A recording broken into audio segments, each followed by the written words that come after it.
Hello and welcome to another episode of Journey Through the Bible in 1 year, supported by the Mount Hope Community Christian Farm Church. And today is December 11. My name is Bob, and we're glad that you join us in this daily reading of the Bible, which we post each weekday, Monday to Friday. And each reading is taken from the New Living Translation of the Bible. And today's readings are from the book of Job 1, 2, and 3, Psalm 29, and Revelation 10. And now, let's begin today's reading. Job 1. There once was a man named Job who lived in the land of Uz. He was a blameless man and a man of complete integrity. He feared God and stayed away from evil. He had 7 sons and 3 daughters. He owned 7,000 sheep, 3,000 camels, 500 teams of oxen, and 500 female donkeys. He also had many servants. He was, in fact, the richest person in that entire area. Job's sons would take turns preparing feasts in their homes, and they would also invite their 3 sisters to celebrate with them. When these celebrations ended, sometimes after several days, Job would purify his children. He would get up early in the morning and offer a burnt offering for each of them. For Job said to himself, "Perhaps my children have sinned and have cursed God in their hearts." And this was Job's regular practice. One day, the members of the heavenly court came to present themselves before the Lord, and the accuser, Satan, came with them. "Where have you come from?" the Lord asked Satan. And Satan answered the Lord, "I have been patrolling the earth, watching everything that's going on." And then the Lord asked Satan, "Have you noticed my servant Job? He is the finest man in all the earth. He is blameless, a man of complete integrity. He fears God and stays away from evil." And Satan replied to the Lord, "Yes, but Job has a good reason to fear God. You have always put a wall of protection around him and his home and his property. You have made him prosper in everything he does. Look how rich he is. But reach out and take away everything he has, and he will surely curse you to your face." "All right, you may test him," the Lord said to Satan. "Do whatever you want with everything he possesses, but don't harm him physically." So Satan left the Lord's presence. And one day, when Job's sons and daughters were feasting at the oldest brother's house, a messenger arrived at Job's home with this news: "Your oxen were plowing with the donkeys feeding beside them when the Sabaeans raided us. They stole all the animals and killed all the farmhands. I am the only one who escaped to tell you." And while he was still speaking, another messenger arrived with this news: "The fire of God has fallen from heaven and burned up your sheep and all the shepherds. I am the only one who escaped to tell you." While he was still speaking, a third messenger arrived with this news: "3 bands of Chaldean raiders have stolen your camels and killed your servants. I am the only one who escaped to tell you." And while he was still speaking, another messenger arrived with this news: "Your sons and daughters were feasting in their oldest brother's home. Suddenly a powerful wind swept in from the wilderness and hit the house on all sides. The house collapsed, and all your children are dead. I am the only one who escaped to tell you." Job stood up and tore his robe in grief. Then he shaved his head and fell to the ground to worship. He said, "I came naked from my mother's womb, and I will be naked when I leave. The Lord gave me what I had, and the Lord has taken it away. Praise the name of the Lord." In all this, Job did not sin by blaming God. Job 2. One day the members of the heavenly court came again to present themselves before the Lord, and the accuser, Satan, came with them. "Where have you come from?" the Lord asked Satan. Satan answered the Lord, "I have been patrolling the earth, watching everything that's going on." And then the Lord asked Satan, "Have you noticed my servant Job? He is the finest man in all the earth. He is blameless, a man of complete integrity. He fears God and stays away from evil. And he has maintained his integrity, even though you urged me to harm him without cause." Satan replied to the Lord, "Skin for skin. A man will give up everything he has to save his life. But reach out and take away his health, and he will surely curse you to your face." "All right, do with him as you please," the Lord said to Satan, "but spare his life." So Satan left the Lord's presence, and he struck Job with terrible boils from head to foot. Job scraped his skin with a piece of broken pottery as he sat among the ashes. His wife said to him, "Are you still trying to maintain your integrity? Curse God and die." But Job replied, "You talk like a foolish woman. Should we accept only good things from the hand of God and never anything bad?" So in all this, Job said nothing wrong.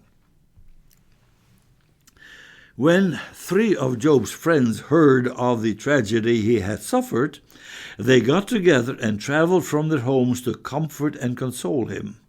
Their names were Eliphaz the Temanite, Bildad the Shuhite, and Zophar the Naamathite. When they saw Job from a distance, they scarcely recognized him. Wailing loudly, they tore their robes and threw dust into the air over their heads to show their grief. Then they sat on the ground with him for 7 days and nights. No one said a word to Job, for they saw that his suffering was too great for words. Job 3. At last Job spoke, and he cursed the day of his birth. He said, "Let the day of my birth be erased, and the night I was conceived. Let that day be turned to darkness. Let it be lost even to God on high, and let no light shine on it. Let the darkness and the utter gloom claim that day for its own. Let a black cloud overshadow it, and let the darkness terrify it. Let that night be blotted off the calendar, never again to be counted among the days of the year, never again to appear among the months. Let that night be childless. Let it have no joy. Let those who are experts in cursing, whose cursing could rouse Leviathan, curse that day. Let its morning stars remain dark. Let it hope for light, but in vain. May it never see the morning light.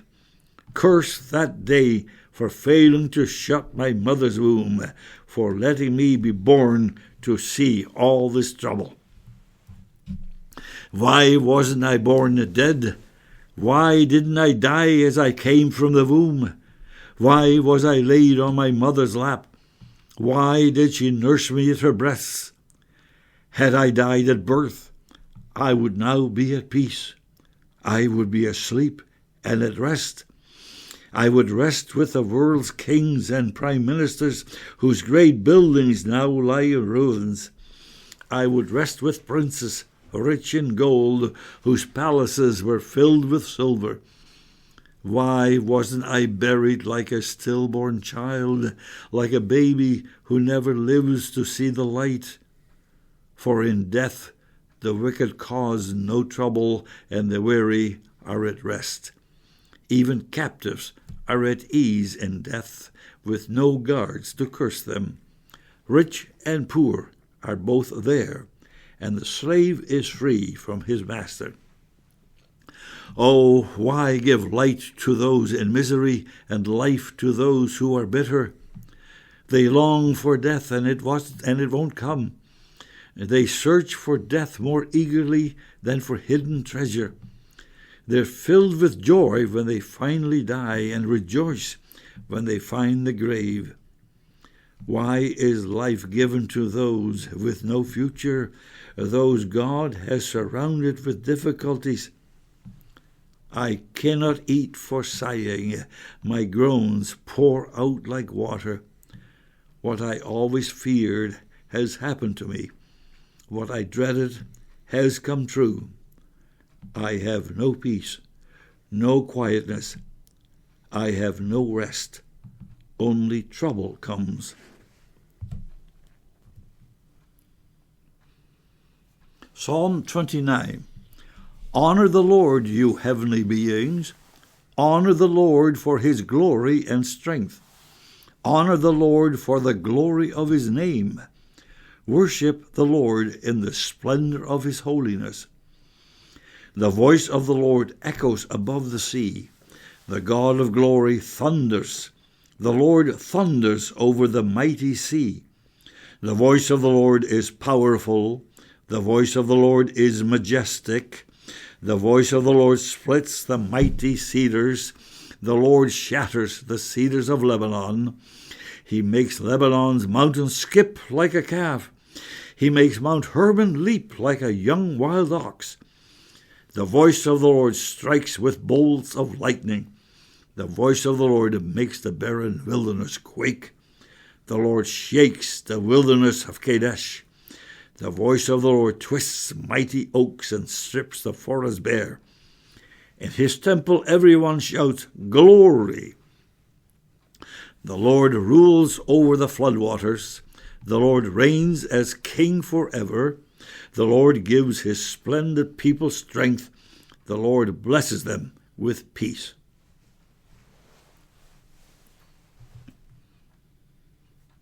Revelation 10. And then I saw another mighty angel coming down from heaven, surrounded by a cloud, with a rainbow over his head. His face shone like the sun, and his feet were like pillars of fire. And his hand was a small scroll that had been opened. He stood with his right foot on the sea and his left foot on the land. And he gave a great shout like the roar of a lion. And when he shouted, the seven thunders answered. When the seven thunders spoke, I was about to write. But I heard a voice from heaven saying, "Keep secret what the seven thunders said, and do not write it down." And then the angel I saw standing on the sea and on the land raised his right hand toward heaven.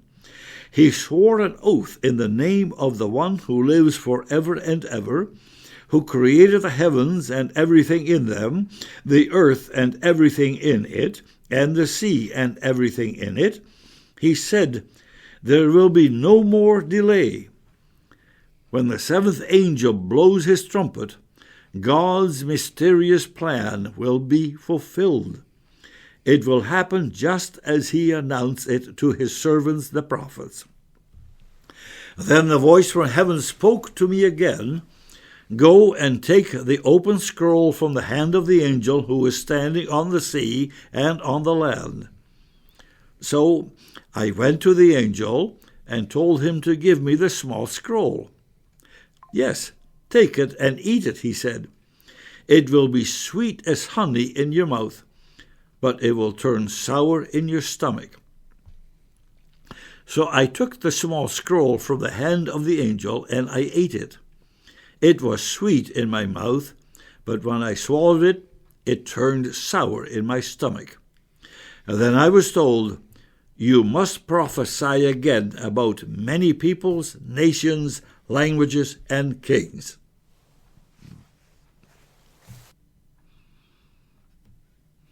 And that is the end of today's reading. And Lord, will you bless today's reading and hearing of your word, and will you bless us as we reflect upon your word, and as we redeem it, and as we think about it, and that we may know that this is the true word of salvation.